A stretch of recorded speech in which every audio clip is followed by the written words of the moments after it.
me gusta mucho jugar con la rima, que es no condenar a un inocente por el crimen de un delincuente. Vamos directamente al meollo del asunto, el tema preponderante, el tema del aborto. Guillermo Lasso dijo que la va a vetar, aún está en el aire, tenemos a una experta en el tema con nosotros hoy día en Radio Fuego 106.5, Mamela Fialó Flor, que es cofundadora del Instituto Mises Mambí de Cuba y portavoz para Sudamérica del Partido Libertario Cubano, José Martí, investigadora de la Fundación Libre y columnista del Pan Am Post. Mamela, gracias por estar con nosotros, bienvenida a Radio Fuego. Gracias, es un gusto estar aquí. Bueno, Mamela, vamos al tema más importante. Quisiera primero preguntarte por las sensaciones que tú tuviste. Sabemos cuáles son tus colores, tu color es el celeste. Acá también no tratamos de ser imparciales, te vemos que estás completamente de celeste. Aquí también un poco con la camisa lo trato de demostrar. ¿Cuáles son tus primeras sensaciones? Y la pregunta del millón es, ¿la ley que se está promoviendo del aborto es inconstitucional? Sí, es absolutamente inconstitucional si consideramos que el artículo 45 no solo protege, sino que garantiza el derecho a la vida desde la concepción. Además, viola el artículo 2 del Código de la Niñez, que declara sujetos protegidos a los menores de edad desde la concepción hasta la mayoría de edad, lo cual desmonta el berrinche feminista de niñas no madres que alegan defender a las niñas, pero llaman derecho a matarlas. Y ojo, y en eso felicito a los referentes, que gente que nunca antes se había pronunciado, pero levantó su voz porque querían que sea hasta el día del nacimiento. Ahora, gracias a que bajaron las semanas de gestación, que llaman plazos, deshumanizando a la persona aún más, bajaron hasta las 12 y 18 semanas, tiempo en el cual ya se puede detectar el sexo de la persona. Es decir, a sabiendas van a matar a niñas y desde luego también a niños. Entonces, ¿cómo pueden defender a las niñas si las están matando? Y la sensación fue bastante desagradable porque a pesar que se logró la aprobación del lado feminista, verde, pro aborto, estaban lamentando esta decisión porque les bajaron las semanas de gestación. Y entre los gritos que decían hay que matar al hijo de violador, y del lado pro vida teníamos, por ejemplo, a Karina Estrella, que vino desde Argentina, que fue concebida por violación y que es mujer y que su vida no vale nada para las que dicen defender a las mujeres. Y esa deshumanización que deslegitiman el valor de la vida según tu concepción. Sí, definitivamente, Mamela. Pero quisiera, por supuesto, hacer la entrevista lo más imparcial posible y al menos ponernos del lado de las personas que al menos están a favor de esta ley. Y como tú dices, algo que me pareció increíble es que estaban descontentas con el tema, estaban descontentas de que les hayan bajado las semanas. Y ya vamos a repasar, por supuesto, cómo en la primera moción no llegaron a los 70 votos necesarios, se quedaron en 66 y después llegaron a 75, y ya vamos a repasar las bancadas. Pero el tema es que ellas, por ejemplo, en la asamblea, dicen, la pregunta más simple y digamos la pregunta más punzante que se le podría hacer a una persona antiaborto es, si tú tuvieras una hija o que fuera violada, ¿harías que tenga el hijo? Y esta pregunta pues evidentemente no tiene sentido porque el tema no es en contra del niño, sino en contra del violador y todo lo que viene detrás de eso. ¿Por qué razón tendríamos que perpetrarle un daño, la matanza, el genocidio de menores de edad que están en concepción aún, simplemente para saldar una cuenta que ni siquiera se pide que salden cuentas los violadores ni nada por el estilo? Entonces, Mamela, te hago la pregunta a base de esto. ¿Qué es lo que ellas realmente no pueden entender de que en la concepción ya hay vida, que independientemente de las semanas que esté en gestación el niño, ya existe una vida independiente al cuerpo de la madre, y que simplemente jugar contra eso sería jugar contra el primer derecho humano, que es el derecho a la vida? Yo invito en ese sentido a las personas a las que les preguntan esto a contestar de la forma más humanizante posible. Yo no mataría a mi nieto porque fue ultrajada mi hija. Y es justamente reconocer la vida de esa persona. Y me gusta mucho jugar con la rima, que es no condenar a un inocente por el crimen de un delincuente. Y vemos que efectivamente no se está protegiendo a la mujer si no se exige una denuncia contra el violador. Yo tuve la oportunidad de debatir con la referente feminista, que fue una de las que armó este proyecto de ley, Dolores Miño, conocida como Lolo Miño, y tengo en el Twitter el extracto del video. Se le pregunta cómo va a reducir el aborto por violación la violencia hacia las mujeres, la violación en sí. Y ella dice, nunca se trató de eso. Porque el problema del activismo feminista pro aborto no es la violación en sí, es la maternidad. Su lucha es contra la maternidad porque su lógica es que las mujeres no somos dueñas de nuestros cuerpos. Y para ser dueñas de nuestros cuerpos debemos poder matar a nuestros hijos. La realidad es, como bien señalas, ese cuerpo no es el de la mujer, porque el corazón humano late desde el día 21. Por ende, cuando una mujer detecta su embarazo a partir del día 28 del ciclo, si es regular, ya hay un corazón que late en su interior. Pero lo que vemos y en su lamento es que no se limita a esa vida dentro del vientre. A partir de la semana 21 ya no es un aborto. A partir de la semana 21, incluso de acuerdo a la Organización Mundial de la Salud, no lo es. Nos llaman pro parto forzado a los pro vida, pero lo que ellas pedían era hasta el mes 7 y hasta el mes 9. Eso no es un aborto, eso es un parto inducido, eso es una cesárea, y lo que pedían era forzar un parto prematuro y que esas criaturas tan vulnerables, tan frágiles, mueran una vez nacidas. Entonces esto ya ni siquiera traspasa el feto, el embrión, es la deshumanización total de la persona. Y una cosa que no se dice lo suficiente, esta es una política racista y clasista, porque piden hasta la semana 18 para mujeres negras, indígenas y pobres. En lugar de garantizar un mejor proceso de salud y justicia para las mujeres más desaventajadas en nuestra sociedad, nos quieren hacer creer que lo mejor que puede hacer es no nacer. Entonces hay que dejar en claro que esta política es lo más discriminador que existe. Definitivamente, Pamela. Toquemos las incongruencias, digamos, ya hicimos el tema de la inconstitucionalidad, pero también la ley, por ejemplo, habla de, está en la Constitución, nada más y nada menos, en la Carta Magna del país, la objeción de conciencia. Todos los médicos, cuando se gradúan de médicos en este país, hacen el juramento hipocrático, que es defender la vida a ultranza. En este sentido, ¿cuál va a ser la posición de un médico, si es que se aprueba esta ley finalmente, si se lleva a cabo? ¿Cuál va a ser la posición de un médico que, a favor del juramento hipocrático que ha hecho para poder ejercer como médico, se quiere oponer a llevar a cabo un aborto? ¿Cuál va a ser la posición de ese médico, Pamela? Bueno, efectivamente, y les invito, y se nota que las activistas pro aborto no conocen la maternidad en profundidad. En la maternidad Isidro Llora, aquí en la ciudad de Quito, los que somos voluntarios activamente para ayudar a estas madres con embarazos vulnerables, el personal no está al tanto de este proyecto de ley. Y ahí en la maternidad, el juramento hipocrático está tallado. Y es en el caso de Ecuador, porque en los países donde ha avanzado esta legislación antivida se ha modificado, pero en el Ecuador es explícito el no dar abortivos. Entonces, este proyecto de ley castigaría con 20 sueldos mínimos, es decir, con una multa superior a los $8,000 al médico que cumple su función y salva vidas en lugar de matar. Entonces, una de las tantas cosas a vetar por parte del presidente Guillermo Lasso sería justamente la prohibición de la objeción de conciencia. Y esto apelo a las personas que quizás el aborto no es un tema que les mueve mucho porque lo ven como ajeno, creen que es un tema que se limita a la mujer. Ahora que estamos ante esta situación sanitaria, ¿en qué clase de sistema de salud quieren vivir? ¿Uno donde el médico sana o donde el médico mata? ¿Donde al médico se lo premia por salvar vidas o donde se lo castiga por salvar vidas? Y principalmente, si quieren vivir en un sistema judicial donde se castiga al delincuente o donde se condena a pena de muerte a un inocente. Correcto. Vamos al tema del violador. El proyecto dice, cosa que no es menos importante, bajo ningún concepto se requerirá la denuncia, examen o declaración previa, lo cual desacata que en la Constitución está estipulado que debe haber una denuncia penal, un examen médico o declaración jurada. O sea, esta ley de cierta manera también encubre al violador, porque no se hace esa denuncia previamente.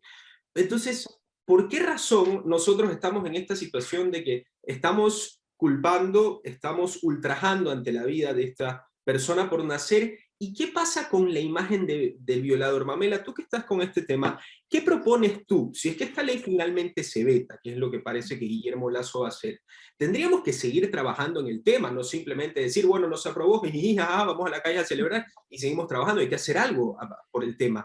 ¿Cómo vamos a poder para que realmente vayamos al trasfondo del problema y podamos castigar definitivamente a quienes realmente merecen pagar, que son las personas que pueden violar a una persona y resulta que hacen pagar con un niño completamente inocente, Mamela? Bueno, primero hay que mejorar la burocracia que hay en la fiscalía. Yo fui víctima de una agresión sexual, de la cual fueron testigos 3 activistas feministas, y en lugar de apoyarme, hicieron una campaña de desprestigio contra mi persona y encubrieron al agresor. Esto a su vez desmonta la retórica de estas agrupaciones pro aborto que dicen que no es necesario denunciar porque hay que creer a las mujeres. Pero eso solo aplica a las mujeres que apoyan su causa. Cuando fuimos al debate en la Corte Constitucional en abril del año pasado, a mí me sacaron un cartel que decía, ojalá te violen a vos. Las mujeres pro vida diariamente recibimos amenazas de violación tanto de hombres como mujeres pro aborto para poner a prueba si en verdad somos pro vida. En cuanto a qué podemos hacer, cito a un gran activista pro vida que es un hombre con síndrome de Down, porque en los países donde el aborto es legal matan hasta el 100% de los Down precisamente por esta lógica que más vale la calidad de vida que la vida misma. Entonces él dice, hay que luchar no porque el aborto sea ilegal, sino porque sea impensable. Entonces, más que bienvenidos, me pueden contactar. Estamos ahora haciendo el hogar de la dulce espera, donde queremos albergar a mujeres con embarazos vulnerables, porque 3 de 4 mujeres que recurren a un aborto fueron forzadas a hacerlo. Y yo di mi testimonio en la Asamblea Nacional como estudiante en Argentina, donde surge mi activismo pro vida. Ahí, tras la despenalización del aborto en caso de violación, no solo fueron los violadores los que llevaron a las menores a abortar, sino además sus proxenetas, porque el proxenetismo se encubre con el aborto, porque justamente usan esos cuerpos de las niñas para la prostitución a las menores, las adolescentes y por supuesto también mujeres adultas, hasta que su embarazo es visible y ahí las llevan a abortar para reciclarlas y seguirlas abusando sexualmente. Así fue el caso de Paz, Faustina, Esperanza, que son niñas que además nacieron vivas tras abortos inducidos a sus madres que fueron menores de edad de 12, 13 años ultrajadas. Entonces, ¿qué tenemos que hacer? Tenemos que mejorar el proceso de denuncia, proteger a las víctimas, que no sea un riesgo, ¿no? Hacer una denuncia y que se hagan efectivas. Pero para eso tenemos que frenar este proyecto de ley que revierte la carga de culpa, que eso a su vez viola el artículo 5.3 de la Convención Americana de Derechos Humanos, que prohíbe trasladar la culpa. Es decir, estamos trasladando la culpa de la violación al niño en gestación. Y además, la Convención Americana de Derechos Humanos, la Carta de San José, prohíbe la pena de muerte en menores de edad. Y nuestro Código de la Niñez, como bien señalé en el artículo 2, declara a sujetos protegidos desde la concepción. Entonces, es importante porque nos van a citar tratados y hay tratados vinculantes y no vinculantes. La Carta de San José tiene jerarquía constitucional y es vinculante. Entonces, es realmente un retroceso jurídico reinstaurar la pena de muerte para un inocente y no denunciar a un delincuente.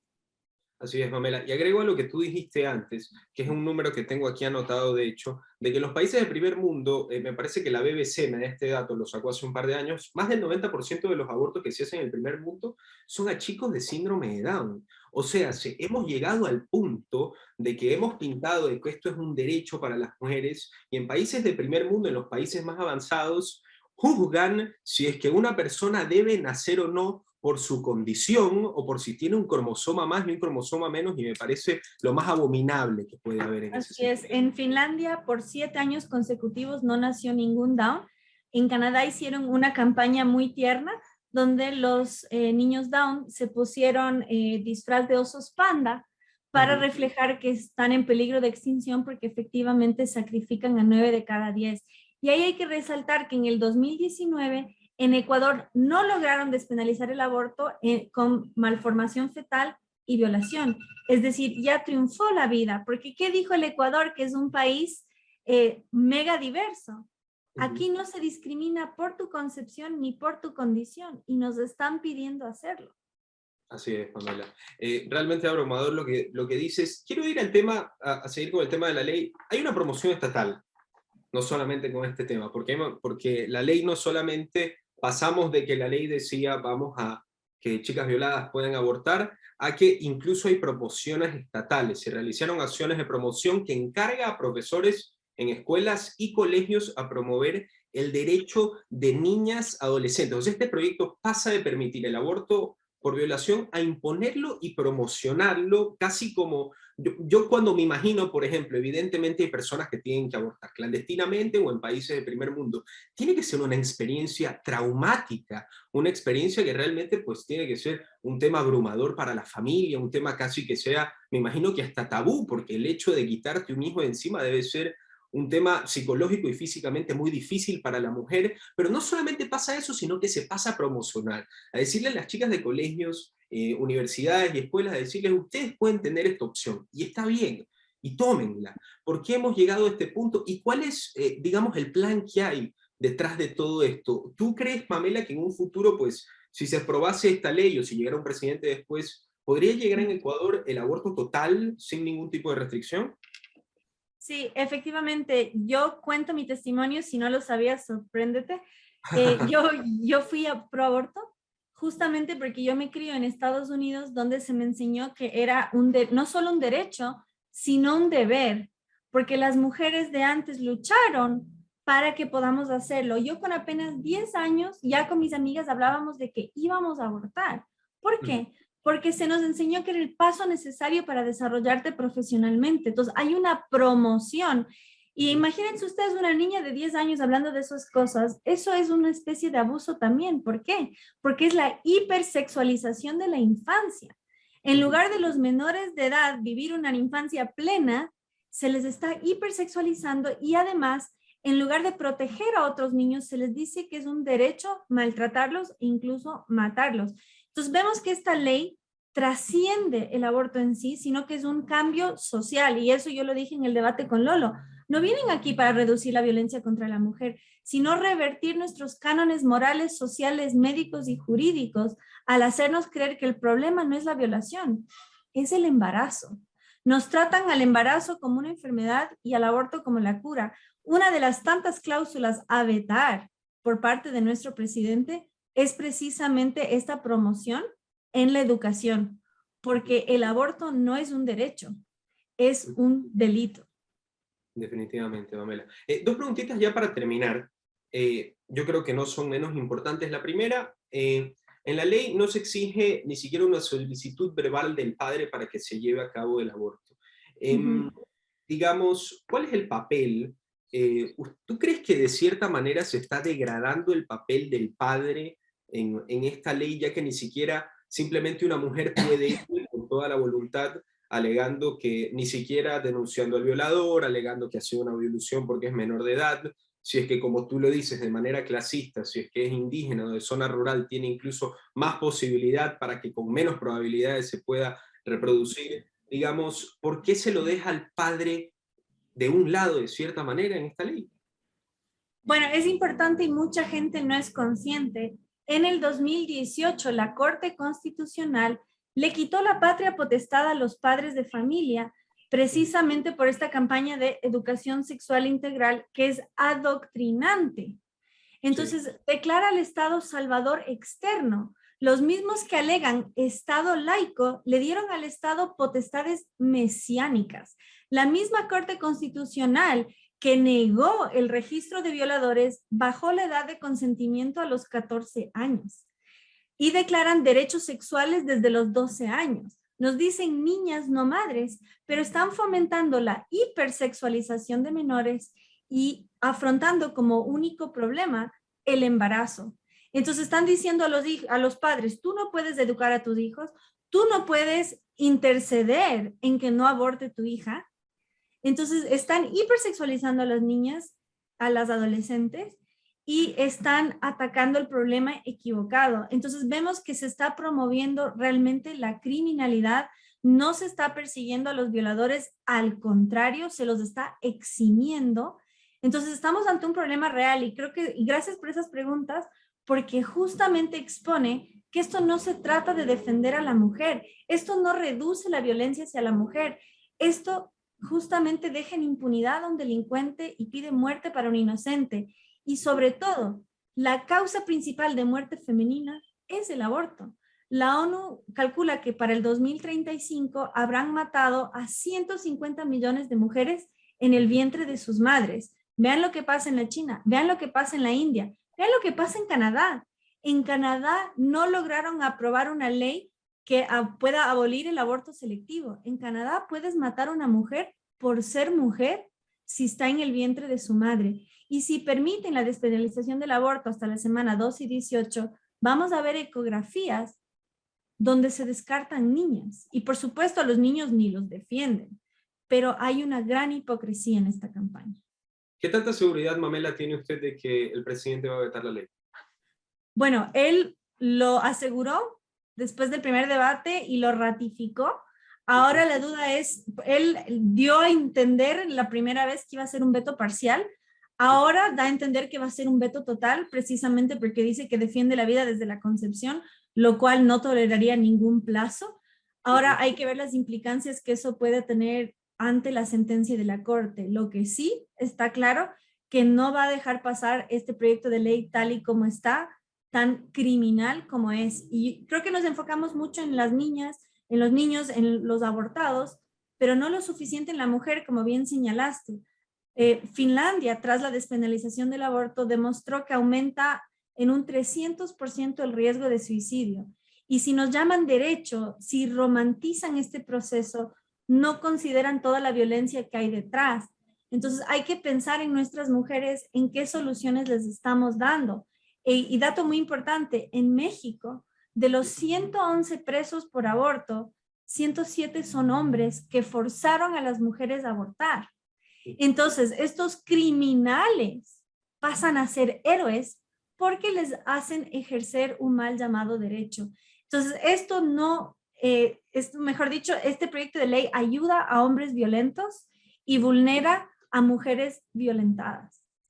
La última, Mamela, ¿usted no cree que existe la posibilidad que Guillermo Lasso, al igual que algunos homónimos que ha tenido en América Latina, bueno, Sebastián Piñera, Mauricio Macri, el ejemplo más importante, de que puedan utilizar el tema del aborto, digamos, por convicción? Yo estoy seguro que Guillermo Lasso no está a favor del aborto, él cree en la vida desde la concepción, pero ¿usted no cree que existe esa posibilidad de que él lo pueda utilizar, dejarla aprobar la ley, o parcialmente dejarla aprobar como una moneda a cambio en el ámbito político, porque si es que la veta completamente podría significar pues que la Asamblea se le venga encima y que proyectos que él creería más importantes para el país, estamos hablando de economía, salud, etcétera, etcétera, puedan ser aprobados en un futuro? Bueno, absolutamente es un riesgo latente. Él tiene una minoría en el poder legislativo y vemos la cobardía de Piñera y de Macri, lo que bien llaman en España la derechita cobarde. Y el propio Guillermo Lasso ha dicho, él no es de derecha. Entonces, él ha querido quedar bien con todos y al final quedar mal con varios. Y igual que tú, yo pienso que él tiene la convicción personal y ahí hay un gran problema, que él divide sus convicciones de su ejercicio político. Y lo que va a hacer es poner... ¿No crees que en eso se va, perdón, Mamela, ¿no crees que en eso se basa la democracia? De que uno no imponga de cierta manera autoritariamente, sino que puede decir lo que quiera la mayoría, y en este caso el Parlamento es lo que está dictaminando. Pero el Parlamento no es una mayoría, es Bueno, no es una mayoría, pero es lo que votamos los ecuatorianos. A ver, está clarísimo que en Ecuador la gran mayoría está en contra del aborto. Esto es una cuestión de muy pocos, pero el Parlamento pues fue votado. O sea, no podemos estar cambiando de semana a semana dependiendo de la actitud de los ecuatorianos. Claro, ahí hay un problema. Justamente cuando Guillermo Lasso dijo, yo soy católico, pero demócrata y republicano. Él está yendo contra la voluntad de la mayoría, si él admite eso, lo cual es antidemocrático. Y es antirrepublicano en cuanto justamente hay un atropello entre los poderes. La Corte Constitucional está incumpliendo a sus funciones al atentar contra la Constitución y al presionar a legisladores a legislar contra la Constitución. Entonces vemos que es antirrepublicano, antidemocrático y profundamente anticatólico. De hecho, es sujeto a excomunión ipso facto por parte de la Iglesia Católica. Entonces él está en riesgo no solo político, sino incluso espiritual. Entonces, yo creo que ahí hay un problema de tibieza, de mala comprensión de los temas. Yo espero la intercesión de nuestra primera dama, que es una mujer de profunda convicción, muy provida y muy clara en su visión. Entonces, yo espero por lo menos un veto parcial para que esta ley en verdad se limite únicamente al caso de violación y que no se promueva como un derecho y que no persiga a médicos. Entonces, limitarla al máximo o abolirla por completo, pero no puede pasar tal y como está. Y además, el Poder Ejecutivo debe equilibrar los poderes porque la Corte Constitucional está por encima de los tres poderes y este abuso de poder no se puede tolerar. Que queden claro, la Corte Constitucional está facilitando a los violadores y está castigando a inocentes, no está ayudando a las mujeres, está hipersexualizando a nuestros jóvenes y está agravando los problemas sociales a un nivel altísimo. Pamela Fiallo, muchísimas gracias por estar con nosotros en Radio Fuego 106.5. Ha sido un placer tenerte. Un placer estar. Gracias por la invitación. Radio Fuego presentó Análisis con Ricardo Mórtola, gracias al auspicio de UTPL.